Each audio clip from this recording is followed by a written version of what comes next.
Member for Roe. Mr Speaker, my grievance is directed to the Minister for Tourism on behalf of the Minister for Transport relating to school bus services. In many areas, the school bus is important to the health of a town or remote community and is in many cases intrinsic to the education of students. No truer words could be spoken, and these words come directly from the policy document for the Public Transport Authority school bus services. In my electorate of Roe and in other electorates, there has been a long-standing concern over school bus services and the way bus routes are calculated. Either the policy needs to be changed or an alternative policy allowance is required. For example, in Roe, the Dumbleyung community is fighting hard to keep a small bus run so they can maintain their school numbers in the short term and in the long term increase the numbers. The Dumbleyung Shire has been identified by the Australian Bureau of Statistics in the 2016 census as having a 7% higher rate of growth than the Wheatbelt average. At the time of the 2016 census, the Shire of Dumbleyung had 61 children under the age of 4, 44 children between the ages of 5 and 9, and many more babies on the way.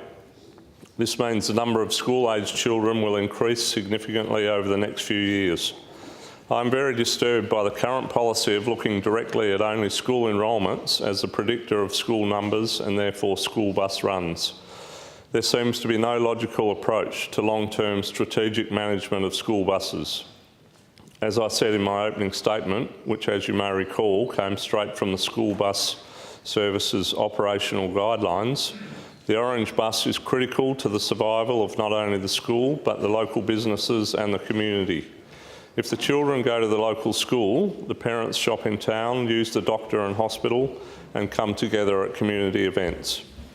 The school and by association the school bus is critical to the stability of the community. The community of Dumbleyung, while not unlike any other community in Roe, has assembled and united in their fight to keep the bus run because while it may seem a small thing to those in the metropolitan area to lose a run with a small amount of children on it, the removal of the bus run is tantamount to yet another blow to this vital community and to the demise of rural communities at large. At their recent meeting with the SBS representatives, there were over 40 people plus their children and babies representing the community in various guises. Business, school, farming and services, all the people that there were emotionally attached to the implications of the loss of the service. It was an emotional and at times confusing and frustrating meeting with the archaic policy dominating the discussion and having no bearing on the real world in the regional and rural areas.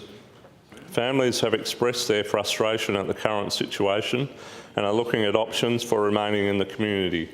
Some are considering moving because their children cannot get on a bus. This has enormous implications for the school and the community. Imagine a school of 25 losing 3 children in one hit. Their access to equitable education has been withdrawn. The conveyance allowance does not provide a solution as many of the families concerned have working parents who live on farms and are unable to do a twice daily run to school, especially during the peak seasonal times when farm labour requirements are at maximum levels. Numbers determine the viability of a bus run. Apparently anything below 3 will mean the demise of the bus run, but then it takes 8 children on the run to start it up again. While numbers would seem a logical way to plan a run, it needs pointing out that even if there were 2 children on a similar run to 10 children, it is not the amount of children on the bus that determines the cost, it is the length of the bus run. Bus contractors work tirelessly to get the best outcomes for the government, the school, the parents and carers, but mostly the children on their run. Other towns in my electorate of Roe are also working on limited numbers and are trying desperately to keep their bus runs and consequently their schools. Nibing, Pingerup and Woodnilling communities are working tirelessly to try to come up with solutions which will fit the outdated school bus services policy so they can retain their community services. Each town has uniquely different situations which requires planning with a realistic and common sense approach. We need to work under the philosophy of providing equitable education for everyone in this state, not just the metropolitan area. I would like to see a more strategic and common sense approach to the planning of bus runs in rural communities. Looking ahead of the current situation is a logical and simple way of determining long-term outcomes. If the numbers of babies and small children in the town are increasing, it is logical to assume they will attend the local school.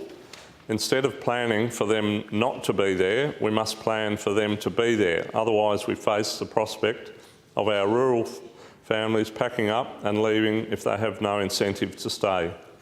A further nail in the coffin for rural communities. Thank you.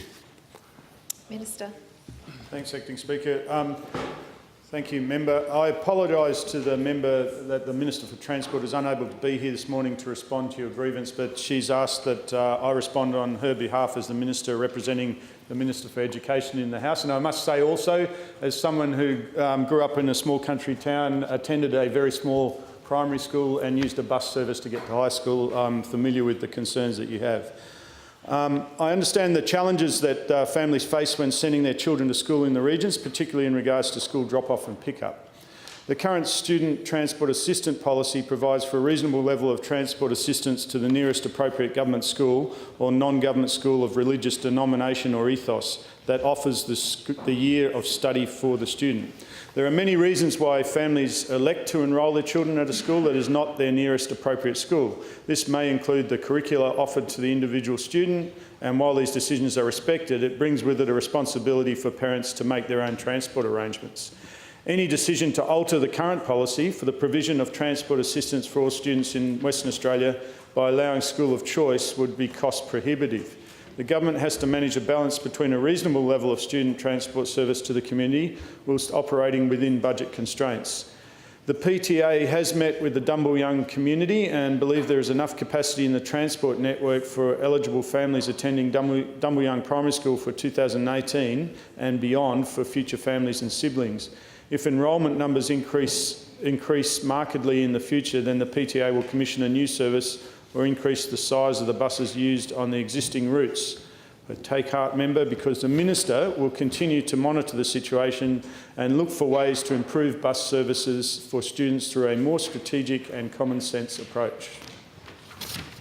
Acting Speaker.